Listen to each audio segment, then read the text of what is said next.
How do you go from something that's scary to this? You just honestly can't. I really like this one as well. This is Mega Man NG, and we are back with yet another TMNT 2012 Season 2 episode review. Today we talk about Episode 4 of Season 2, Mutagen Man Unleashed, and yes, we're now following the proper order. But this won't be the last of me reviewing episodes that are surprisingly aired out of order for some dumb idiotic reason. Though in regards to last episode, I've been reading up that I don't know why, but they kind of aired that episode out of order, maybe to coincide with Halloween. I don't really know for sure. If anyone has any of the answers, let me know. And I'm going to be looking around the rest of this and the next season to see if there were any others out of order. And when they do, I will take it upon myself to take care of it. Anyway, let's get with the episode review. I'll provide a summary of this episode as well as some of the main points. And there are some things that actually got my interest. Let's get started. Though the Turtles enjoy some fun watching a few old tapes of a Super Sentai style show, Donnie, however, still holds a burden over everything that has happened to her in April since the first episode of Season 2. April, meanwhile, hopes to start again, but soon meets a student who's in need of tutoring. Donnie learns of this and decides to vet it out on Timothy. Not the best idea, especially after devouring some mutagen. The mutated Pulverizer assumes a new form with one objective: find April O'Neil. Since it's his Don's responsibility, it's up to him and the Turtles to get him back. Can they be able to do it? Will Donnie be able to get over the loss of April O'Neil? Yeah, the ending part. I just couldn't get the right words in. But you pretty much get the point. This episode continues on the mutagen hunt arc, but also the Pulverizer storyline, since, well, last we saw of Timothy, aka the Pulverizer, he got drenched in mutagen, which turned him into some kind of mutated freak. Now, what happens to him here is just all the more depressing. Before I explain that, this episode marks the first official appearance of Casey Jones. For those who don't know, Casey Jones is a character from the TMNT franchise who is a vigilante who fights crime with sports equipment. And he has a catchphrase, Goongala. Whereas the 87 version was a masked guy that was just really crazy. The 2003 version, however, is my personal favorite, and he is a character that actually grows and develops as a character. Not to mention being an ally of the Turtles and a love interest to April O'Neil. Hey, I shipped the two in the 2003 series, so hey, I enjoyed it. They at least had a grandkid. They had a kid and a grandkid like we were set up in Fast Forward, and I still like Fast Forward. Anyway, in regards to this, Casey Jones, Josh Peck voices this version. Funny, because I always remember Josh Peck from the show Drake and Josh that was on Nickelodeon. Josh and Drake went their separate ways, with Drake having to be the voice of Ultimate Spider-Man, while Josh does this. And honestly, I like this version. It even comes complete with a catchphrase, Goongala, and we actually get to see him kick butt in action, using a makeshift hockey stick, or rather a lead pipe, and spending garbage his way. He actually stands on his own ground. And I can imagine he will become a useful ally later on throughout the series. The mutated Pulverizer does make his return.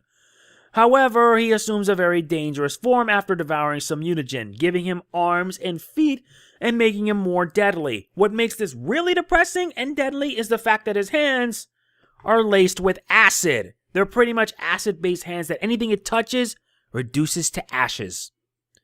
And yeah, it's pretty much upsetting for me. It makes me feel bad for the Pulverizer because he didn't deserve this. And now, because of the fact that Donnie vented out his frustrations at him, it only makes the situation worse.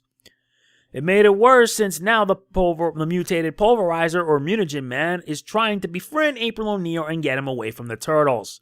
Trust me, when he showed up, it felt like a serious threat. I mean, it was just scary.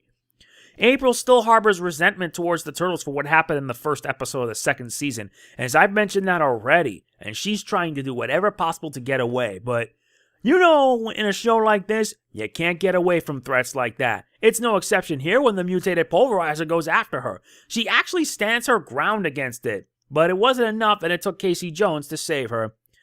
The episode is mostly Don-centric at first, because he still carries a burden over not only what happened with April, but also the Timothy when he ended up mutated into this. And now it gets even more messed up when Mutagen Man, well, how do I put this? As much as I hate Timothy, aka the Pulverizer, as a character, you honestly can't help but feel bad for him. I'm one of the few that does, and the worst part about this, it's all bad luck. Very bad luck. I feel that meeting the TMNT was his mistake, and this unfortunately ended up submitting him to his fate. He ended up being mutated into like a mutated blob, and then after exposing himself to more mutagen, he gains an additional transformation, and Donnie had to develop some kind of freeze mutagen to actually freeze him and keep him in his tracks. Yeah, and after all that, it's just sad. It's a sad way for him to go. He makes a few appearances later on, but they don't do much, just cameos. But you can't help but really feel bad for Donatello as well as Timothy. I'm sorry, but it's just really bad. Don't get me wrong, this episode was really good. But like I mentioned already, you feel bad for not only the Pulverizer, but also for Donnie, due to everything that has happened. And not even Splinter's teachings of teaching him how to fall down is enough. But don't worry, there's still hope for him. There is. He always got to be optimistic because there will be a chance. There were some good favorite moments. April meeting Casey's first appearance, as well as the Pulverizer's mutation of Mutagen Man, and the many efforts to stop him, including at the end where they used misdirection and camouflage, aka stealth. That's what I liked. I liked how they had to improvise just to distract him long enough for Donnie to be able to create some kind of temporary cure to stop him in his tracks.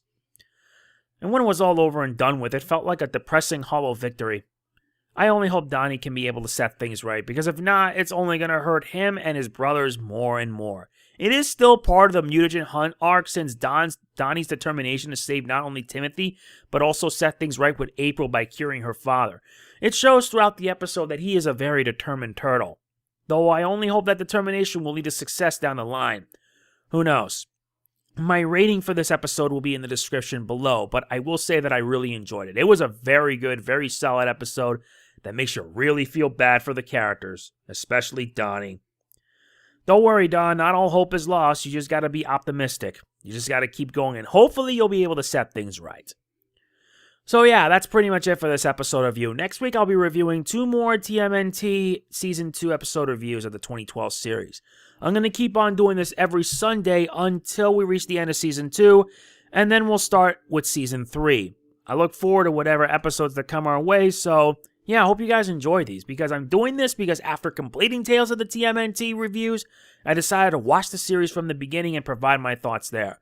Now, if only YouTube can pretty much stop giving most of my videos the yellow $sign. I hate it when it gets limited to no ads because I don't get money from doing this. Not that it matters. At least I still enjoy what I do. Anyway, that's pretty much it. If you enjoyed the video, please be sure to hit the like button. It really does mean a lot to me. And I will see you guys next week for 2 more episode reviews. And on Wednesday, the Flash episode reviews will return. So look forward to those. This is Mega Man NG signing off. Peace out. Boo Yakasha!